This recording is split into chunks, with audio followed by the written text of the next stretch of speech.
kita lanjutkan perbincangan dengan Pak Agung Firman. Pak Agung, tadi Bapak sampaikan bahwa kalau kita lihat di tahun 2010, belanja negara itu sekitar 1.000 triliun ya. Saat tahun lalu itu tahun ini sekitar 2.600 triliun. Ya, di atas 2.000 ya, triliun. 200 triliun ya. Dan kalau kita lihat jumlah auditor yang Bapak sampaikan tadi kan sangat sedikit ya. Bagaimana kiat mengelola belanja negara yang naik begitu pesat dibanding jumlah auditor yang relatif terbatas, Pak? Ya, strategi pemeriksaan, Pak. Jadi kami mengembangkan beberapa strategi pemeriksaan. Salah satu di antaranya kami juga menggunakan atau menerapkan pemeriksaan pendahuluan. Jadi ada semacam interim kalau kita istilahkan di sini. Dan kemudian kita juga melakukan penilaian resiko sehingga bagian-bagian yang menurut kami dari awal sudah dianggap memiliki resiko, akun-akun belanja tertentu, kita lakukan pemeriksaan dengan tujuan tertentu yang hasilnya akan dikonsolidasi dengan pemeriksaan laporan keuangan. Kemudian kami juga menggunakan fasilitas teknologi informasi untuk bisa mengakses sejumlah data-data sehingga pada saat kita terjun ke lapangan data-datanya itu sudah lengkap sehingga waktu yang dibutuhkan untuk melakukan pemeriksaan itu menjadi lebih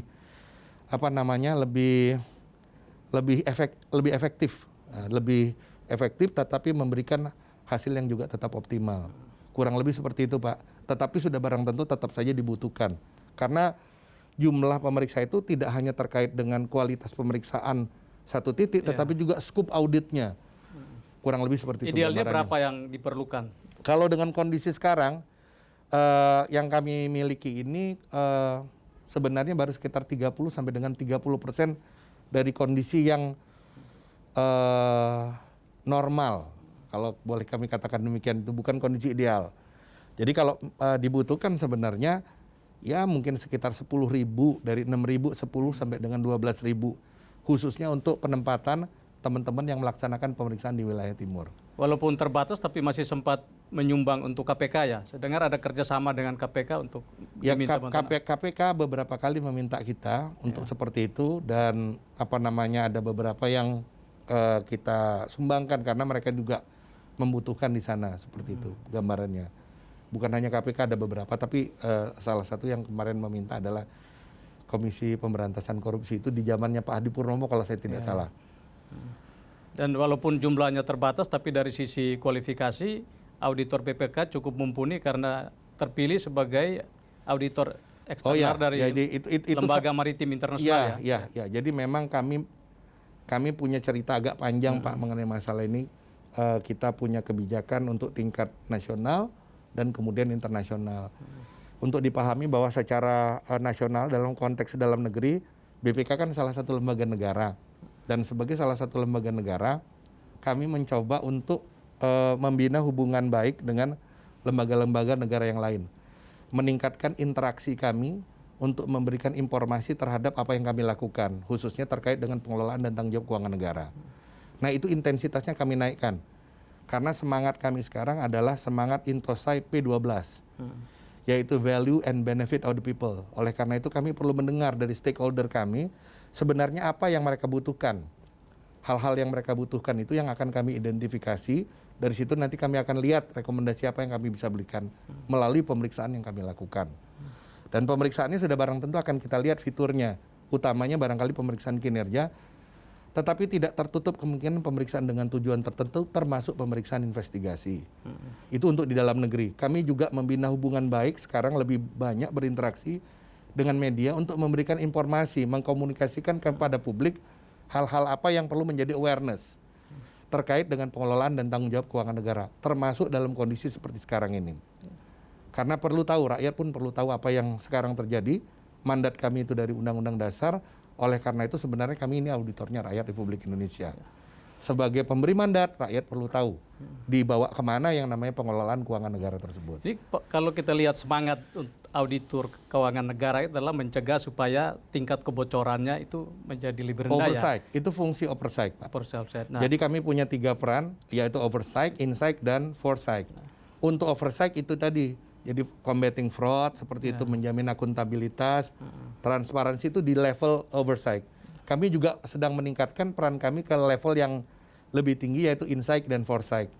Insight kami memberikan bagaimana kira-kira pandangan untuk membangun sistem Jadi bukan hanya mendeteksi adanya fraud atau sebagainya, tapi membangun sistem yang lebih baik, lebih transparan, accountable, dan Saya berkinerja. nyambung yang membangun sistem. Kalau kita lihat temuan BPK tahun lalu, 2018-2019, itu potensi kerugian negara itu sekitar 7 triliun lebih ya.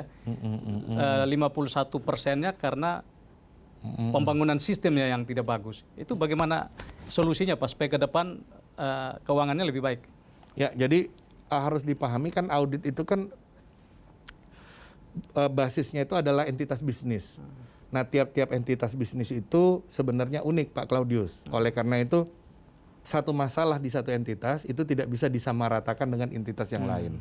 Namun demikian ada masalah umum barangkali yang kalau kita lihat persoalannya di tingkat kepatuhan, di tingkat comply, masalahnya itu adalah pada tingkat efektivitas dari sistem pengendalian internal.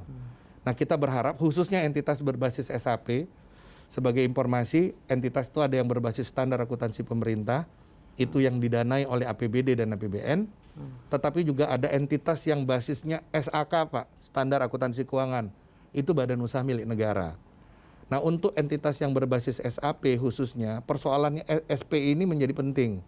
Level SPI-nya harus mereka naikkan di level 3 atau bahkan di level 4, sehingga secara internal memang mereka sudah punya sistem untuk mencegah adanya fraud atau kecurangan-kecurangan atau pelanggaran terhadap ketentuan-ketentuan perundangan dalam pengelolaan keuangan negara.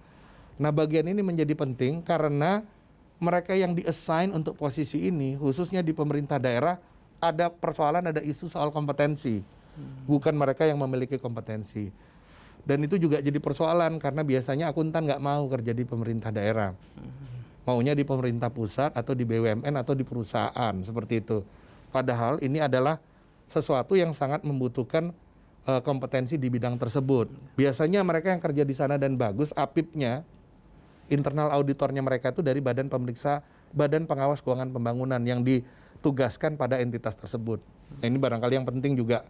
Jadi bagaimana caranya untuk menjadi lebih baik, sistemnya harus dibangun, yaitu sistem pengendalian internal, dan itu membutuhkan mereka yang memiliki kompetensi pada bidang itu. Ini secara umum ya, in general. Walaupun sudah barang tentu macam-macam. Tapi ini kan harus jadi follow up dari, jangan BPK menemukan, merekomendasi, tapi kementerian lembaga atau institusi lain tidak jalankan nih Pak? Iya, iya. Sejauh ini 74% rekomendasi kami dari tahun 2005 sampai dengan sekarang sudah diikutin. 74%. Nah, ini pentingnya saya bilang message yang pertama bahwa kami dengan internal auditor yang nanti memandu, melakukan technical assistant ya, dengan apa namanya, dengan untuk menindaklanjuti itu adalah internal auditor. Nah, itu internal auditornya Presiden Republik Indonesia adalah BPKP.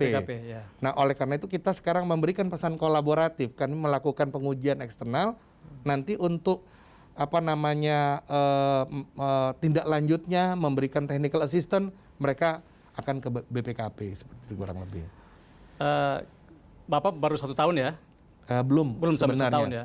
Tapi dari 6 bulan lah. 6 bulan ya. Tapi hasil mappingnya itu kira-kira potensi tingkat kebocoran keuangan negara berapa persen? Kalau kita melihat kalau kita kembali ke debat capres kemarin, Pak Prabowo sampaikan sekitar 500 triliun ya. Ada yang bilang 25. Tapi nanti kita bahas segmen berikut, Pak. Baik. Pemirsa tetaplah di special interview. Lihat laporan BPK tahun sebelumnya ada sekitar 800 miliar lebih kebocoran dana bansos ya. Bukan kebocoran, tetapi ada sejumlah dana yang belum disalurkan, itu belum masuk ke kas negara.